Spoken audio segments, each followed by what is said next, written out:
This is Democracy Now!, democracynow.org, The War and Peace Report. I'm Amy Goodman. The NFL, the National Football League, is run like a plantation. That's the explosive charge levied by former Miami Dolphins coach Brian Flores in a class-action racial discrimination lawsuit filed last week on the first day of Black History Month against the league and 3 teams. While 70% of NFL players are black, all of the owners and nearly all of the head coaches are white. During this past season, there were 3 black head coaches, but 2 of them, Flores and Texans coach David Culley, were fired soon after the season ended. The class-action lawsuit stems from Flores' firing by the Dolphins and his attempt to get a new coaching job with the Denver Broncos and New York Giants. Flores' lawsuit alleges the Giants had already decided to hire a new white coach before the team even conducted an interview with Flores. This might violate the NFL's Rooney Rule that requires teams interview candidates of color for open coaching positions. In his lawsuit, Flores alleges he was also set up to fail as a coach when with the Dolphins. He claimed the team's owners once offered him $100,000 for each game he would lose in order to help the team get a better draft pick. We're joined now by Donté Stallworth. He played in the NFL for 11 years, from 2002 to 2012. He's speaking to us from Paris, France. Donté, it's great to have you on Democracy Now! Is the NFL a plantation, run like a plantation? Well, Amy, if you look at the history of the NFL's hiring practices, it doesn't seem that they are really making a lot of progress with the intention of the implementation of the Rooney Rule. The Rooney Rule was named after Dan Rooney, who's the former owner of the Pittsburgh Steelers and the former chairman of the diversity board in the NFL. His committee had a rule that essentially requires NFL teams to implement in their hiring practices to look at multiple diverse candidates in head coaching positions, and it's been updated throughout the last few years to also make sure that the NFL is in their hiring practices, that they're also hiring NFL personnel, senior level personnel in the NFL. Now, when you look at the last 129 coaching vacancies since the Rooney Rule has been implemented, there's only been 15 black head coaches that have come out of that. And I believe in the rule was implemented in 2003 after a couple months prior, where you had 2 lawyers, one of them who was Johnny Cochran, 2 civil rights lawyers who published a report basically stating that where they found that black head coaches in the NFL were more likely to be fired and less likely to be hired than their white counterparts.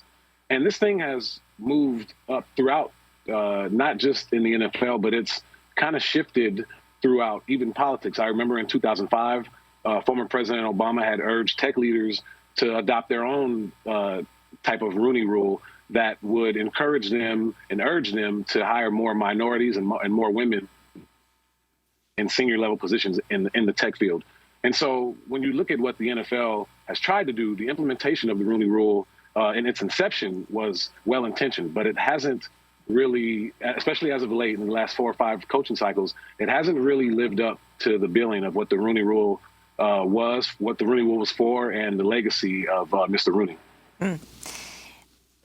If you could comment more on Brian Flores, son of Honduran immigrants, black Latinx, former head coach, now fired head coach of the Miami Dolphins. He's 40 years old, young, extremely successful coach. Are you and others afraid that he will face the same kind of blackballing, or should I say whiteballing, as the former quarterback Colin Kaepernick? You know what, Amy, that seems to be what would probably happen. I would love for him he's only 40 years old in his coaching career, but he's been in the league for a very long time. I was actually with him when I was a member of the New England Patriots. He worked his way up through the scouting department as a scout in the personnel department, and then he became a coach, and he ended up, assisting in one of the greatest Super Bowls that we've ever seen when Malcolm Butler, at the end of the Super Bowl, in Arizona against the Seattle Seahawks, he made a great interception. Brian Flores was integral to that play happening, and that's why he was able to get the head coaching job with the Miami Dolphins. And speaking of the Miami Dolphins, they haven't been the greatest football team as of lately. And I believe this century, this 22 years that Brian Flores has been the most successful coach that they've had, and the most successful coach even in this coaching cycle that we've just had.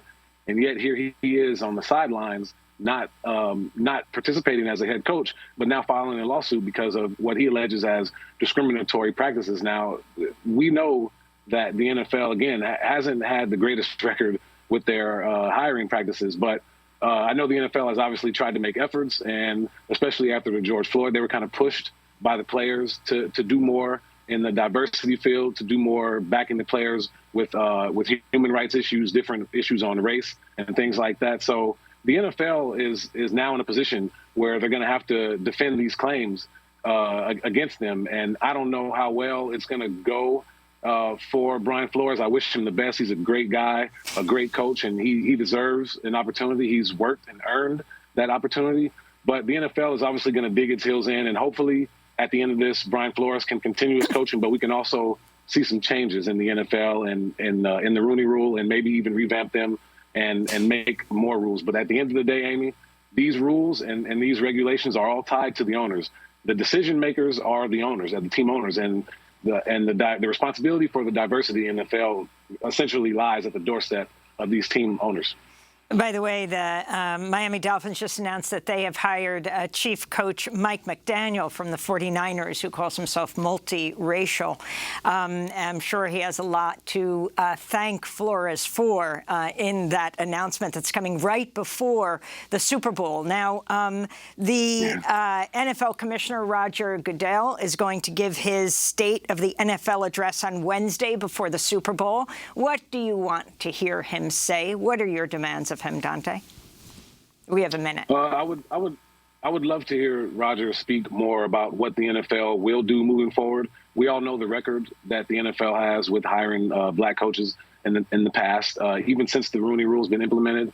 I believe in 2006 there was the most black head coaches at one point in the NFL. I believe there were 6 or 7 black head coaches, but their leash, so-called leash on coaching as a head coach, has been much shorter than their white counterparts. And that's just a fact. I think we've all seen that. So at the end of the day, I would love to hear Roger get up there and talk about the steps that the NFL plans to move forward with, tangible results that we need to see from diversity in the NFL. And again, the NFL commissioner, but essentially the responsibility ultimately lies at the doorstep of the team ownership, who's are the ones that are making the decision at the end of the day.